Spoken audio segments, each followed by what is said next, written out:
Vamos a ver qué sucede también con el posible envío de tropas occidentales. Por ejemplo, las tropas francesas se esperaban más o menos para estas fechas y hablaba antes de países de los más beligerantes. Claro, cuanto más cerca está, más sube el tono. Por ejemplo, se me ocurre Letonia, Lituania, que por cierto se hablaba la semana pasada de un supuesto ataque a Bielorrusia, pero el protagonista en las últimas semanas está siendo, en este caso, Polonia. El presidente polaco, Andrzej Duda, hablaba la semana pasada de la opción de desplegar armas nucleares en su territorio, y ayer el ministro de Asuntos Exteriores, Radosław Sikorski, hablaba de un posible ataque por parte de Rusia. Decía que no le sorprendería porque no es la primera vez, pero añadía una cuestión, y es que decía que claro, que ahora se está viendo en Ucrania, que no está luchando sola, y cree pues que en el caso de que Rusia llegase a atacar Polonia o cualquier país europeo, perdería.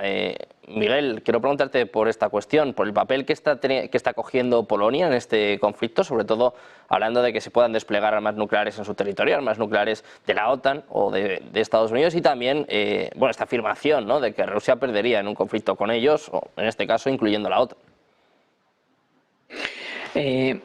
Mira, estamos viviendo una situación donde los que no somos militares, y me incluyo en ello, estamos hablando de posiciones militares.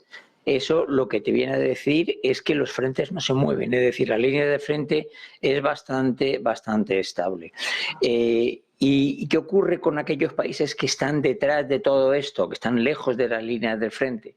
Que lo que no quieren bajo ningún concepto es que su imagen sea diluida, pues porque si el frente se llegase a romper por alguno de los motivos, entonces entrarían ellos en otra situación completamente diferente, una inestabilidad muchísimo mayor. Yo personalmente creo que nadie va a instalar armas nucleares más allá de donde están, que la OTAN no va a meter tropas de asalto o infantería ligera, sino que más allá de los observadores, o como le queramos llamar, va a haber dentro de esto expertos que le enseñen a manejar el armamento y el material. Ahí se va a quedar. A mí la situación que estamos viendo ahora me recuerda muchísimo a la previa que hubo después del armisticio entre Irán e Irak. A mí me tocó vivirla y la situación era prácticamente idéntica, donde todos los días uno iba a avanzar más que el otro, y era en función de la cantidad de armamento y material que le hubiese llegado. Todo el mercado, o sea, y en ese momento había un punto de compra y de venta que era Amman, en Jordania, y es que la situación me recuerda una barbaridad, la dialéctica, lo que ocurría con las posiciones militares, todo el mundo se sabía los pueblos. Vamos a ver, hace unos años nos sabíamos 3, 4, 5 ciudades de Ucrania, que se sabían muchas, y ahora resulta que no sabemos las aldeas. O sea, es que eso indica que realmente el frente no se mueve, no tiene un gran movimiento, y ni creo que vaya a haber una rotura brutal del frente, porque para que haya una rotura brutal del frente tienes que tener o un desabastecimiento importantísimo de armamento y material, o una falta de gente. Es decir, que no seas capaz. Yo creo que los ucranianos han demostrado que ellos son capaces de llevar gente, quizás no preparada. El otro día escuchaba de que más del 80% de la gente que empezó la guerra ya había fallecido. No sé qué ocurrió, cuál será el dato en el ejército, en el frente ruso, pero entre los ucranianos así era. Es decir, esto está siendo una verdadera masacre de personas, ¿no? Y ahora las últimas noticias vienen de que los americanos vuelven a enviar material han aprobado las ayudas y envían armamento y material. Entonces, yo tengo la sensación de que poco más, dentro de unos meses. ¿Cuántos meses llevamos ya con esto? Llevamos más de 2 años, ¿no? ¿Cuánto tiempo va a extenderse más esta situación? Pero hablaremos al final de aldeas, de zonas, nada de grandes extensiones de terreno que vayan a conquistar los rusos. Yo sigo diciendo que yo no me creo que Occidente le conceda a los rusos Odessa, porque podría llevarte precisamente a que el siguiente paso fuese Transnistria, que ya te metieras en palabras mayores, ¿no? Entonces yo creo que de aquí se va a quedar, de donde están ahora, un poco más, un poco menos, pero así va a ocurrir. Y mientras tanto tampoco me creo que vayan a enviar armas nucleares a los países del antiguo telón de acero que ahora son de la OTAN. José María, te quiero plantear a ti esta misma cuestión. ¿Qué crees que puede suceder con las armas nucleares y también por qué se lanzan estos mensajes? Por ejemplo, en este caso, Polonia, ¿no?, diciendo que podría aceptar que se desplieguen armas nucleares en su territorio o que espera un ataque por parte de Rusia y que perdería. ¿Qué son estos? ¿Son provocaciones? ¿Es diplomacia? No sé, cuéntame un poquito cómo lo ves. Bueno, yo creo que es una mezcla de muchas cosas, ¿no? Y yo creo que en política internacional lo de tener armas nucleares, ya sea como almacenista, ¿no? Es decir, que tienes armas nucleares de otros que utilizan una posición táctica, ¿no?, en tu territorio, ya sea porque eres capaz de desarrollar esas armas, pues han salido rentables, sobre todo para quitarle la cabeza a los vecinos de tomar decisiones impulsivas y salvaguardar el territorio, ¿no? Lo vemos en el caso de Corea del Norte, que toda su política exterior se basa en su capacidad de poder albergar, de poder desarrollar misiles con cabezas nucleares. Lo vemos en Irán también, que desde que pues ha desarrollado sus instalaciones y su capacidad, pues también es un adversario que sus enemigos tradicionales se piensan muy mucho en hacer incursiones aéreas o de otro tipo, y lo vemos en otras jurisdicciones, en otros países, ¿no? Polonia, pues bueno, pues aprovecha la ocasión también para defenderse y también para jugar sus armas y sus cartas geopolíticas, ¿no? El hecho de que Polonia pase a ser un hub, ¿no?, de misiles de crucero que puedan portar cabezas nucleares, pues la convierte primero en un objetivo de Rusia, pero al mismo tiempo disuade a Rusia de que invada Polonia, ¿no?, o de que tenga algún tipo de enfrentamiento directo con Polonia. Entonces yo creo que Polonia está jugando su juego. Por otro lado, Polonia también tiene el conflicto y la guerra en su patio trasero, ¿no? O sea, es decir, ellos han visto cómo Rusia ha entrado primero en Ucrania.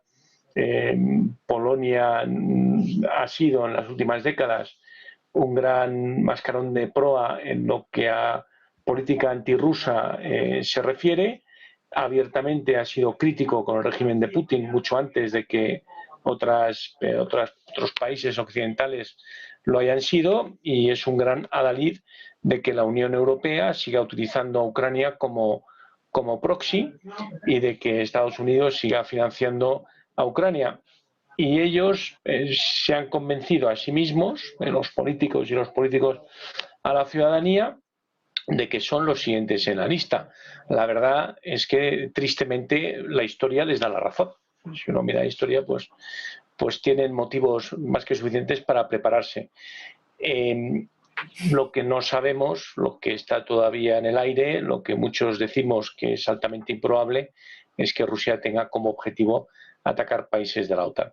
Sin embargo, aunque no sea un motivo, una voluntad de Rusia a medio o largo plazo realizar este tipo de actividades contra países de la OTAN, lo cierto es que si vemos la alta tensión y la militarización de la zona, y lo que sabemos y lo que no sabemos, pero lo que está pasando en los países limítrofes de Rusia, es que cualquier accidente o las probabilidades de que pueda haber un accidente han incrementado de forma exponencial en los últimos 2 años.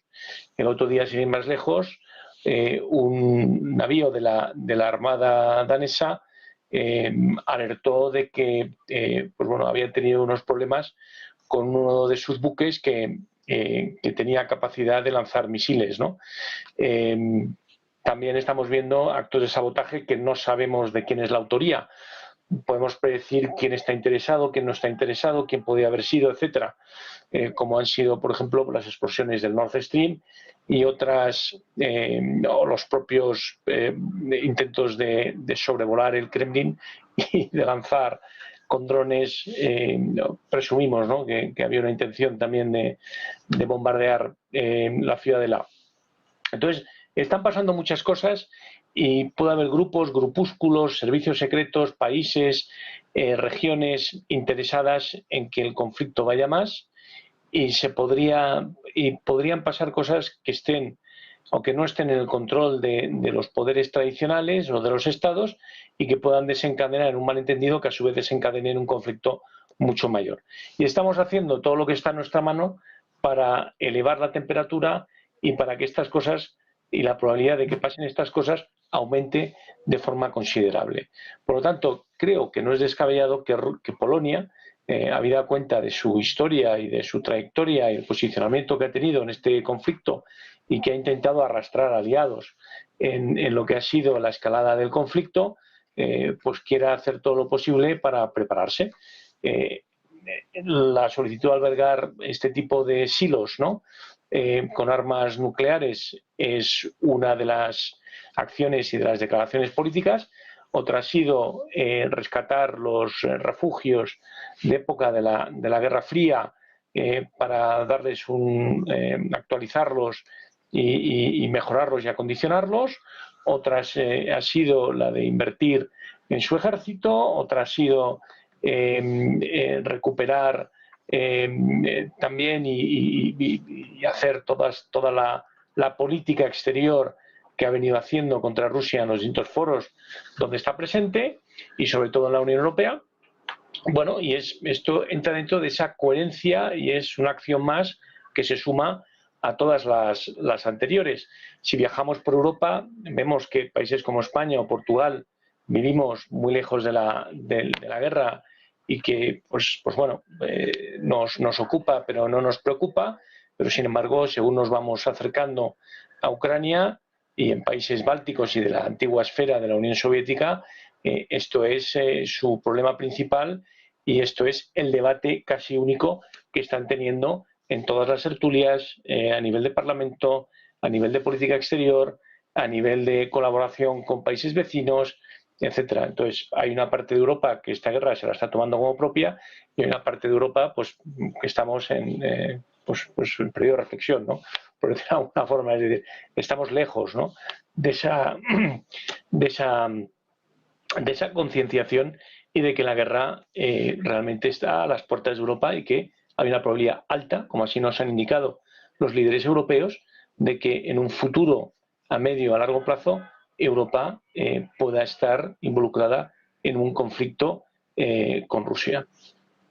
José Luis, pues esto te quiero preguntar precisamente qué opciones, qué probabilidades hay de que haya un conflicto entre Rusia y Europa y también qué te parece estos movimientos por parte de Polonia. Como bien explicaba José María, claro, en el caso de que haya armas nucleares en su territorio van a ser un objetivo legítimo y seguramente prioritario, ¿no?, para Rusia. No sé si es el movimiento más inteligente. Hombre, lo que pasa es que ellos juegan ya en estar dentro del objetivo por la gran enemistad que han existido históricamente entre ambos países, ¿no? O sea, recordemos que los polacos celebran también muchas tradiciones y fiestas. En marzo fue el aniversario de los soldados malditos, aquellos que mantuvieron una actitud de guerrilla, de clandestinidad en lucha contra el gobierno comunista que actuaba en colaboración con las fuerzas soviéticas. En abril es el aniversario de Katyn, que finaliza el mes ahora, y el próximo mes, pues bueno, pues es el aniversario, la fiesta nacional por la primera Constitución Europea, que es la polaca, y que es el desmantelamiento, la desaparición de Polonia con el tercer reparto ante principalmente las fuerzas rusas cuando existía el imperio del zar. Como vemos, bueno, pues hay una gran adición de hechos históricos que comprometen, bueno, esa vecindad polaco-rusa, y como Rusia siempre ha sido el imperio más grande y el que siempre ha dado, pues los polacos no les pidas que tengan esa visión de diálogo pacifista, porque para ellos Rusia sea del color que sea del color blanco zarista o sea del color rojo comunista o sea del color que sea en la actualidad, para ellos siempre va a ser una amenaza. Entonces, claramente ellos ya se ven puestos y buscan el mejor paraguas posible. ¿Cuál es el mejor paraguas? Una alianza estrecha con Estados Unidos que por su potencial armamentístico pues les pueda proteger en esa situación fronteriza que tienen con ese mundo ruso, ¿no? Y entonces, en ese aspecto, claramente, después de la salida de Gran Bretaña, con su importancia militar que tenía dentro de la Unión Europea, Polonia se ofrece a ser, bueno, como bien se ha dicho, ese hub, ¿no?, armamentístico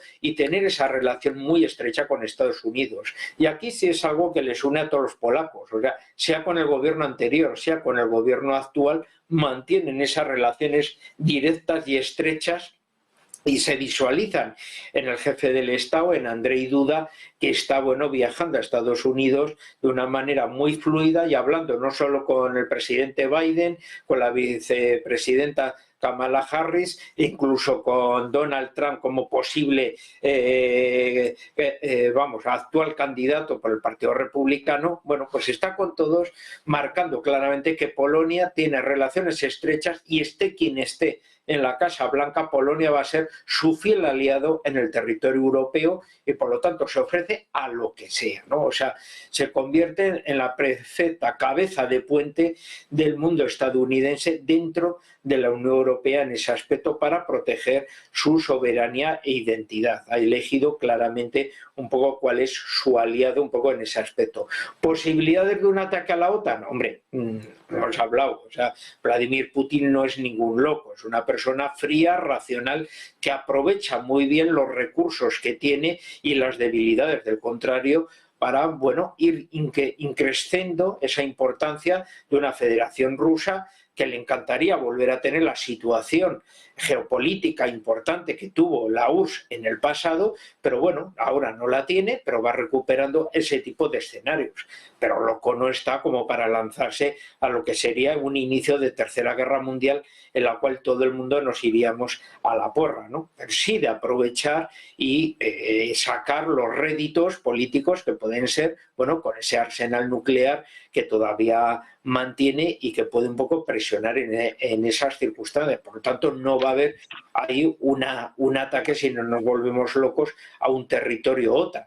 Sí que dentro, como pasó en la Guerra Fría, debajo de toda guerra hay luego sus luchas clandestinas y, por tanto, bueno, pues el invierno demográfico que viven los países bálticos, el que en Estonia y Letonia más de la cuarta parte de su población sean comunidades rusas, ¿no?, rusófonas, de cultura en todos los aspectos y que, por tanto, bueno, la posible integración de esas comunidades sencillamente es imposible por razones sociológicas. Países muy envejecidos y que cuya juventud, que habla un inglés perfecto, pues han ido a vivir a Gran Bretaña, a Canadá y a donde sea. Entonces, bueno, el problema no es que las divisiones rusas entren en los países bálticos, sino que los países bálticos ven un futuro muy inquietante, quieren tener una seguridad de su existencia y no saben qué va a pasar en el futuro porque verdaderamente se están extinguiendo por vía natural.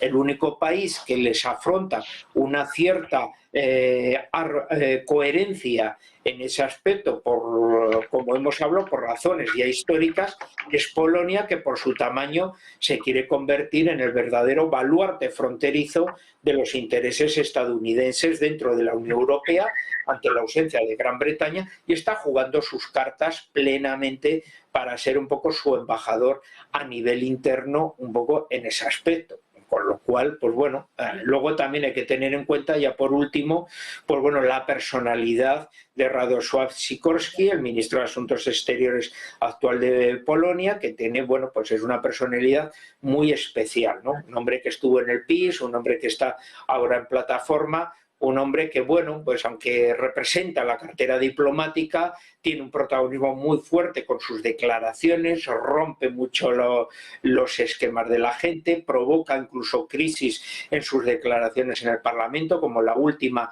se puede decir, echando porquería las declaraciones un poco del gobierno anterior que había tenido el comportamiento de política internacional. Sí es un político de raza que le encanta meterse en el charco y que, claro, pues provoca, radicaliza mucho, calienta los ambientes y tiene una personalidad, bueno, pues muy marcada un poco en ese aspecto, que también lo hace pues porque cobra un protagonismo ante los medios de comunicación, y si haríamos una encuesta en la sociedad polaca nadie sabría ni quiénes son sus ministros, pero todo el mundo sabe quién es su ministro de Asuntos Exteriores. Bueno, pues como aquí sabemos quién es Carlos Puente, ¿no? Bueno, pues así está la situación también en Polonia, como bien estabais explicando, bueno, pues siendo algo así como el embajador, algunos lo calificarían seguramente como gobierno títere, ¿no? También de Estados Unidos en la frontera con Rusia. Os doy las gracias a los tres, Miguel Ángel, José Luis, José María, muchísimas gracias por estar con nosotros un día más y analizar, contarnos lo que sucede en el programa geopolítico. Un placer. Muchas gracias a los tres. Igualmente. Adiós, buenas tardes. Gracias.